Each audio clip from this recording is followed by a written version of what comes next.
The desert night was a cold embrace. A fire crackled, a meager attempt to hold back the darkness. Around the flames huddled 5 friends: Sarah, Dave, Rachel, Liam and Ben. Their laughter from earlier was now a distant memory. The vastness of the desert pressed in, suffocating. A low wind whispered through the dunes, a sound like 1,000 voices murmuring secrets best left unheard. The friends huddled closer to the fire, seeking comfort in its warmth. Sarah shivered, pulling her jacket tighter. "Sarah, did you hear that?" she whispered, her eyes darting around the campsite. "Dave, hear what?" asked Dave, his gaze fixed on the flames. "Sarah, that..." "Whispering," Sarah replied, her voice barely audible. "Liam, it's just the wind, Sarah," Liam said, trying to sound reassuring.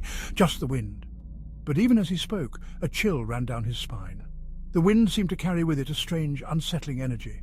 The shadows cast by the fire danced and writhed, taking on grotesque and menacing shapes. The silence of the desert, once peaceful, was now heavy with unseen menace.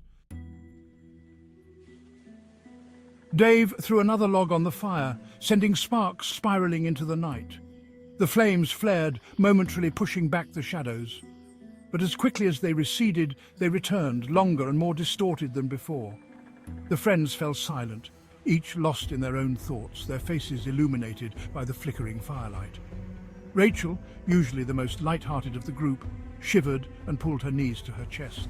"Rachel, something isn't right," she murmured, her voice tight with apprehension. "This place, it feels different." "Ben, it's the desert, Rachel," he said. "Of course it feels different. It's supposed to be desolate and creepy." But even Ben couldn't shake the feeling that something was amiss. The air seemed thicker, heavier, making it difficult to breathe. The shadows danced and shifted, their movements growing more erratic, more purposeful. A sense of dread, primal and undeniable, settled over the group. The wind picked up, swirling around them in a cold, invisible embrace. The whispering grew louder, more insistent, as if trying to warn them.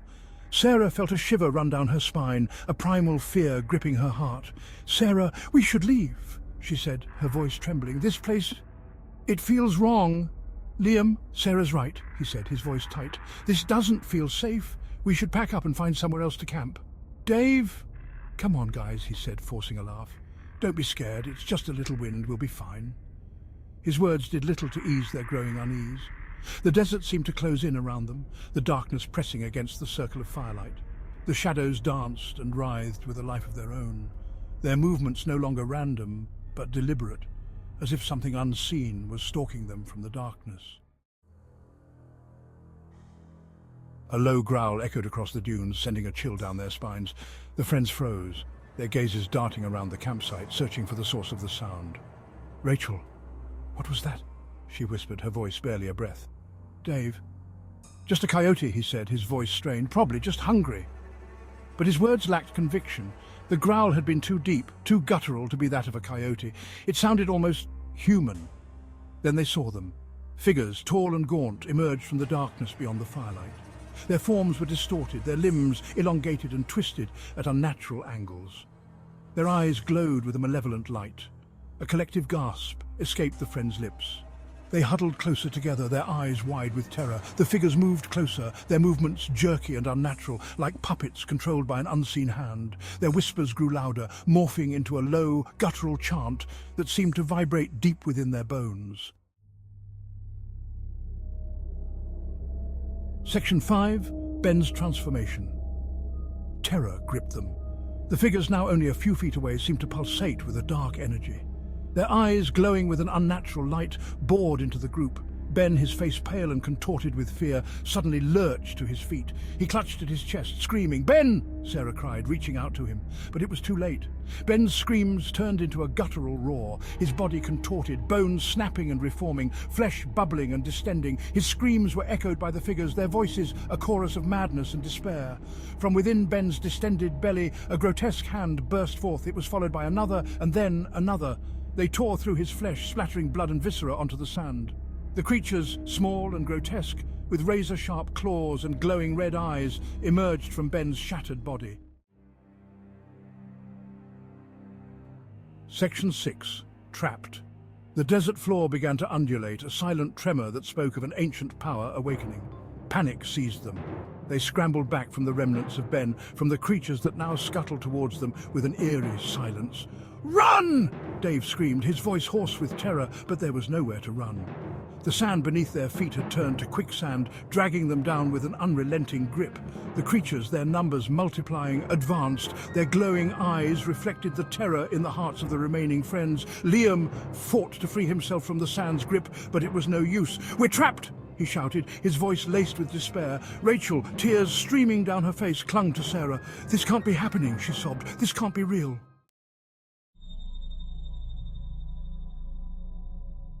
Section 7. The Desert's Grip.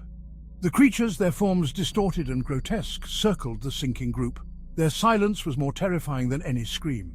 Sarah, her eyes wide with terror, watched as Liam disappeared beneath the sand, his screams cut short. She felt a cold dread grip her heart.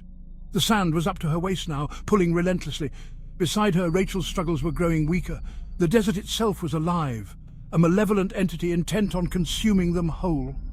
Her gaze met Dave's, his face a mask of terror. For a brief moment their eyes locked, a silent acknowledgement of their shared fate.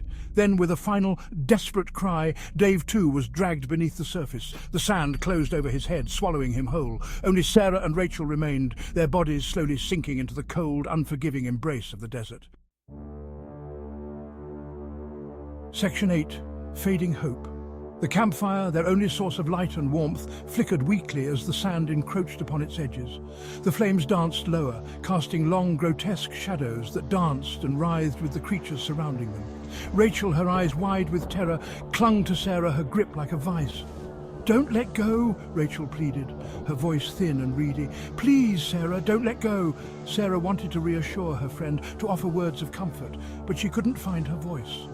All she could feel was the relentless pull of the sand, dragging them down into the darkness.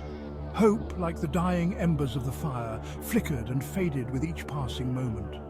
The creatures, their eyes burning with a cold, malevolent light, edged closer, their forms becoming clearer in the fading firelight. They were grotesque parodies of children, their skins stretched taut over their bones, their mouths filled with rows of needle-sharp teeth. Their laughter, high-pitched and chilling, echoed across the desolate landscape. Section 9. Consumed by darkness. The sand reached Sarah's neck, its cold embrace suffocating. Rachel's grip on her loosened, her eyes glazing over with resignation. "I'm sorry," Rachel whispered, her voice barely audible. And then, with a final shuddering breath, she went limp. The sand, as if sensing victory, surged upwards, swallowing Rachel whole. Sarah screamed, a primal cry of despair that was swallowed by the vast emptiness of the desert. She thrashed against the sand's relentless grip, but it was no use. The darkness closed in, cold and suffocating. She caught a final glimpse of the creatures, their faces contorted in grotesque smiles, their eyes burning with triumph. Then there was nothing. No light, no sound, only the cold, crushing embrace of the desert and the echoing silence of eternity. Section 10. Eternal Silence. The desert wind continued its mournful song, whistling across the dunes. The campfire, now nothing more than a scattering of ashes, offered no resistance to the encroaching sand.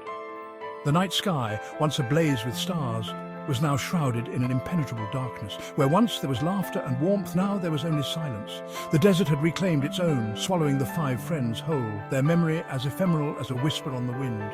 No trace of their existence remained, save for the faintest impression in the sand, soon to be erased by the desert's relentless embrace.